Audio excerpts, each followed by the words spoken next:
Hace 30 años atrás, yo tenía 19 años y vi al señor Adolfo Pérez Esquivel ayunando por la paz y la no violencia.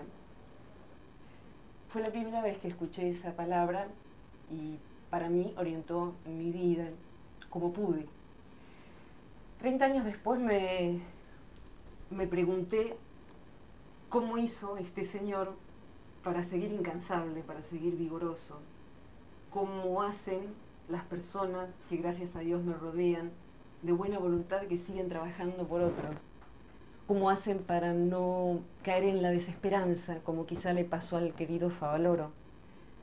Cómo hacen para afrontar su propio mundo interno, su ser humanito, un humanito, algo tan difícil de ser, con la propia violencia, con la propia mediocridad, la propia dificultad, el propio dolor, el dolor ajeno, el cansancio y todo lo que se mueve alrededor, la corrupción, cómo se hace para querer seguir adelante y además para seguir el camino sin perder noción de que la vida es algo sagrado. Lo es en uno, lo es en lo cotidiano, lo es en los animales, en las plantas, en aquellos que nos ayudan y en aquellos a quienes ayudamos.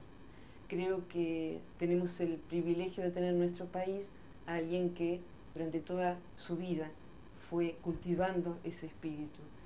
Y como yo no soy periodista, yo soy psicóloga, pero no soy una psicóloga que le interese la psicología habitual, sino la confluencia de la psicología con el espíritu. Más allá de toda religión, aún en lo laico, mi pregunta es, primero, ¿cómo hizo para seguir tan vigoroso? ¿Cómo hizo para no cansarse? ¿Y cómo hace para alentar a otros a seguir con la misma alegría que yo veo con que trabajan a su alrededor esa colmena? ¿Cómo hace? Es simple. Nadie puede dar aquello que no tiene. Así de simple. ¿No? Es simple. Una gota de agua del mar es todo el océano. Y en esa gota de agua está contenido todo el océano. Sí. ¿No?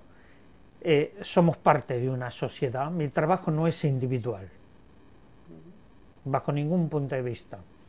Tanto es así que cuando me dieron el premio Nobel dije que no lo asumía a título personal, sino en nombre de los pueblos de América Latina, de indígenas, de campesinos, de hombres, de mujeres, que trabajan en los lugares más inhóspitos del continente, aquí en Argentina, y que nunca perdieron una cosa que es importante: sonreírle a la vida, Sí. a pesar de todo, ¿no?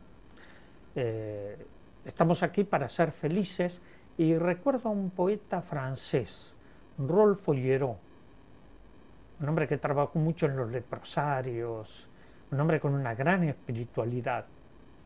Él en uno de sus poemas dice algo que me impresionó. Dice: nadie puede ser feliz a solas. Es simple, ¿no? Así de simple. Nadie puede ser feliz a solas. Y yo digo que nosotros tenemos dos cosas para compartir. No soy pretencioso, ¿no? Sí, a ver. Uno es el pan que alimenta el cuerpo, y también el pan que alimenta el espíritu, porque somos seres trascendentes, no somos únicamente inmanentes. Sí. Y lo otro es la libertad, porque sin libertad no tenemos la capacidad de amar, y sin amor el mundo pierde sentido. Aquí no hay ninguna cosa rara, son cosas muy simples, y uno ve esto lo he aprendido en el caminar con los pueblos, en América Latina, en África, en Asia, de estar en las comunidades indígenas, con campesinos. En este momento vengo de dejar a los campesinos en Mocase con el ministro de Agricultura, y me decían que mañana, que comienza este encuentro, el primer encuentro nacional, van a estar reunidas las mujeres campesinas, Sí. ¿no? Van a estar los niños reunidos para reflexionar ellos cómo ellos ven a la sociedad, cómo se ven entre sí, cómo ven a los demás y cómo los ven a ellos. Sí. Esto es. La otra cosa, vos decís de dónde saco energía, para mí es la fuerza espiritual, ¿no? Soy un hombre con un sentido espiritual. Pero te voy a contar una pequeña historia A ver. que la recordé hace un día, 2 días, no sé.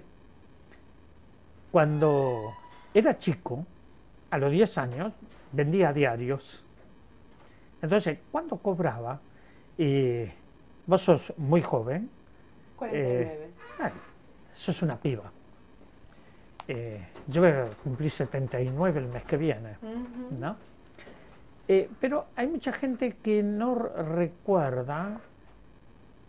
En Plaza de Mayo estaban los kioscos de libros, que ahora están en el Plaza Lavalle. Sí, estaban ahí antes. Estaban en Plaza de Mayo. Ajá. Después lo pasaron detrás del Cabildo y después los trasladaron a la Plaza Lavalle, donde están actualmente. Sí.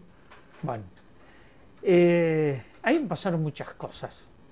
Pero cuento esto porque creo que son cosas que a uno lo marcan para siempre. Sí. Usted estaba Yo vendiendo nunca- diarios allí. Yo vendía diario por todos lados, en Por los todos tranvías, en todos lados, ¿no? Y cobraba mis monedas. Entonces, pero tenía la manía de comprar libros. Entonces, ¿dónde iba? Porque nunca pude comprar un libro nuevo. Todos los libros eran usados, ojeados, marcados, ¿no? Hasta el día de hoy me encantan esos libros. Sí. Porque uno cuando lo lee esto dice, este que leyó pensaba tal y tal cosa, Sí. ¿no? Es muy divertido Hay eso. como una comunicación. Una con ese que lo comunicación, leyó. ¿no? Y había un librero a quien iba porque era un hombre que siempre lo encontraba leyendo. Él nunca supo mi nombre y yo nunca supe su nombre. Pero, ¿sabe cómo nos comunicamos? Él era Don y yo el pibe. ¿No? Don. Y yo iba, Don, ¿y qué tal? ¿Qué libros tiene? Me dice, pibe, revisa aquí. Entonces yo iba, revisaba, a veces juntaba las moneditas, a ver. Y un día me dijo, pibe, tengo 2 libros, uno te lo regalo y el otro me lo pagas como puedas. No, creo, 3, 4 meses se lo pagué. Bueno, el libro que me regaló era Mi experiencias con la verdad, la autobiografía del Mahatma Gandhi. Que eso Wow. me marcó, pero era un hombre coherente, un hombre espiritual, político, social, y era un hombre que buscaba una transformación desde la educación y desde la participación de los niños a los ancianos, a los pibes de 90 años, ¿no? Y el otro libro que me impresionó mucho y que me dio el método de estudio, de análisis, con muy pocas palabras, era el otro libro que me dijo, me lo pagas cuando puedas, era La montaña de los 7 círculos de Thomas Merton, un monje trapense que yo hace como 10, 15 años recién pude conocer, el monasterio de Getsemaní en Kentucky, pasarme 10 días en el monasterio, Sí. donde desarrolló toda su obra Thomas Merton, pero era un hombre, era un místico. Y yo cuando comencé a leer, que era un libraco así, yo iba, Don, no entiendo nada. Entonces él me dio el método y me dice, mira, pibe, tenés que aprender a leer una sola página y a descubrir la palabra.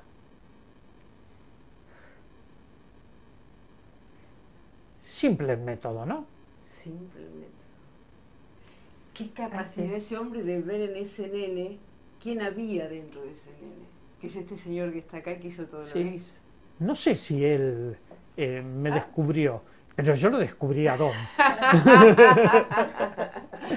Entonces era una comunicación muy linda, porque Bellísima. a veces comenzábamos a conversar y yo en mis límites le hacía muchas preguntas y él me las contestaba.